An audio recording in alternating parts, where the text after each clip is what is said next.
Сайн байцгаана уу. Сурагчдын уншиж ойлгох чадварыг хэрхэн хөгжүүлсэн тухай арга туршлагаа та нартай танилцуулъя. За үндэслэлээ танилцуулъя. Уншиж сурна гэдэг үсэгт тайлагдан минутанд хурдан унших биш юм. Сурагчид зөв уншиж сураагүй бол хурдан ойлгож унших гэ дараагийн чадварын тухай ярихын аргагүй. Уншиж сураагүй хүн бусад шинжлэх ухааныг судлах тухай бодох ч хэрэггүй. Бага боловсролын багш бид унших чадварт бүрэн тайлгсан сурагчийг 6 дугаар ангид төвшүүлэх ёстой.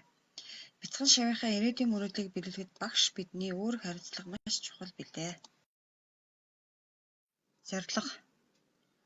За зөв хурдан ойлгож унших чадварыг хөгжүүлэхэд оршиноо. За бүтээлж уншлагын цагийнхаа арга зүй технологиг танилцуулъя.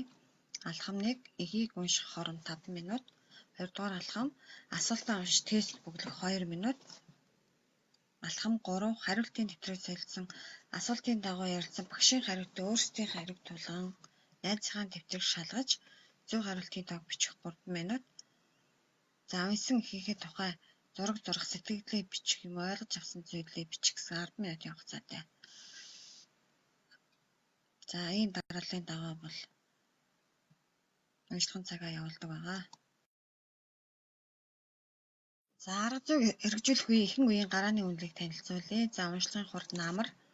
За 4-р ангид нийт уншлага бол 2980, дундаж уншлага 85, хамгийн их уншлагатай хүүхэд 100 байсан байна. 5-р ангид 3698 нийт уншлагатай, дундаж уншлага 105, хамгийн их уншсан хүүхдийн тоо 155 байсан байна. За ойлгон унших чадвар танилцуулъя. 4-р ангид за 8 асуулттай тест эхийг уншуулсан байгаа. За энэ болохоор маш сайн хүүхэд 15, хангалттай 18, 2 хүүхэд хангалтгүй гэж үнэлэгдсэн байна. 5-р ангид маш сайн хороо 2, 14 хүүхэд хангалттай, 2 хүүхэд бас хангалтгүй гэж үнэлэгдсэн байна.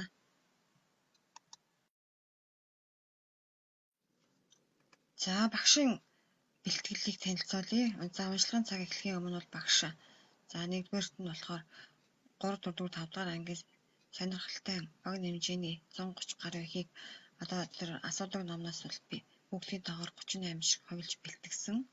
2 дугаарт нь сурагч бүрт хариултын дэвтрийг бэлтгэсэн. 3 дугаарт багш анги тус бүрийн ихийг уншиж өөрөө тестийн зөв хариултыг тэмдэглэсэн. За 4 дугаарт нь бүтээлж уншлагын цагийг 7 хоногийн мегмар лав бүрүү гаргуудад ингэж явуулдаг байгаа. За хэрэгжүүлсэн байдлаа алхам бүрээр нь танилцуулъя. За унших хооронд 5 минут гэдэг нэртэй.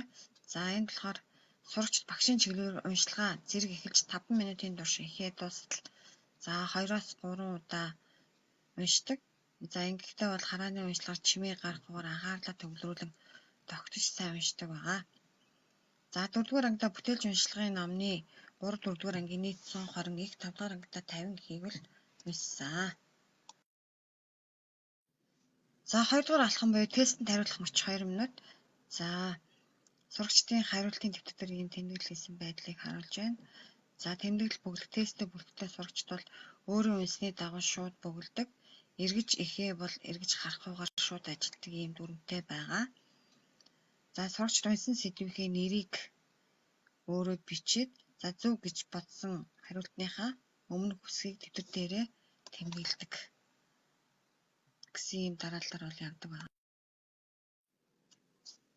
За хариултын дэвтрийг солилцох мөч буюу 3 дугаар алхам дээр за энэ үед хүүхдэд хариултынхаа дэвтрийг солилцсон хажуудах хүүхдтэйгээ за тэгээд багшийн асуултын дагуу зөв буруу хариултыг ярилцж за тэгээд зөв буруу хариултыг бол дэвтэр дээр нь тэмдэглэдэг. За зөв хариултын тоог бүртгээд арын хэсэгт тэмдэглэдэг байгаамаа. Алхам буюу сэтгэлийн цаг 10 минутын хугацаатай. Энэ дээр болохоор хүүхэд өөрийнхөө ойлгосон зүйлийг зургаар илэрхийлж болно. Ойлгосон зүйлээ тэмдэглэж болно. Мөн сэтгэлдээ бичнэ. Тэгээ ойлгосон зүйлээ бас нэгэндээ тайлбарлан ярих ийм цаг байгаамаа. За хөндлөнгийн үнэлгээний шалгагдсан байдлыг одоо хурдан уншилтын улсын хэмжээний нормтой харьцуулан тайлбарлая. За 4-р ангид бол намар 70-аас 110 хүүхдэд дундаж уншилтал 70-аас 110-ын хооронд байх ёстойгоос за манай ангийнхан бол 93% дундаж уншилтлыг нормаа хангасан гэсэн үг байна. За өвөл болохоор 80-аас 120-ийн хооронд байх ёстой. За тэгтэл бол 2-р улиралд 80.6 буюу таймлах юм бол 80. За тэгээд 3-р улиралд бол 87 болж агсан байна. 4-р улиралд 100-аас 140 хооронд байх ёстойгоос манайх 104.4 болохоор намрын бол хангасан байна гэж үзэж байна. За 5-р ангид болохоор намар нь 80-аас 120-ийн хооронд байх ёстойгоос манай дундаж уншилтал 107 байна. За өвөл болохоор 100-аас 140 байх ёстойгоос манай дундаж уншилтал 113 гэж шалгагдсан байгаа учраас нормаа бол хангасан байна гэж үзэж байна. За сурагчид гарсан үр дүнг танилцуулъя. За 1-р бол аливаа эхийг уншихдаа бол анхааралтай төвлөрч уншдаг болсон. 2-дугаар дутаг санааг ойлгон ухаарч зааврын дагуу тест бүглэх чадвар нэмэгдсэн.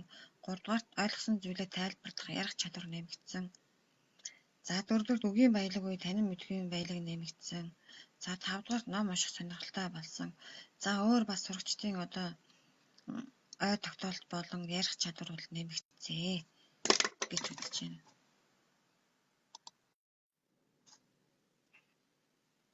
За тэгвэл энэ уншлагын цагийг 2 жилийн хооронд туршиж явуулсны үндсэн дээр сурагчид ямар өөрчлөлт гарсныг дүгнж хэлье. За сурагчид бол зөв хурдан ойлгож уншиж сурснаар аль ч хичээлийн заавар нөхцөлийг ойлгон уншиж бие даан сурлах нөхцөл бүрддэг нь хөндлөнгийн үнэлгээ болон сурагчдын хичээлийн явцаас бол харагдаж байлаа. За зөв хурдан ойлгож унших чадвар нэмэгдснээр сурагчдын бие даан сурлах чадвар болон даалгаврыг гүйцэтгэх хурд нэмэгдсэн. Илтгэх чадвар болон цээжээр бичих, зохиох, найруулгын бичих чадвар зэрэг бүхэл чадварт нь бас сайнаар нөлөөлж сурагчдын нэтэг оролцоо бол өсөн нэмэгдсэн гэж дүгнэж байна. Анхаарал тавьсанд баярлалаа.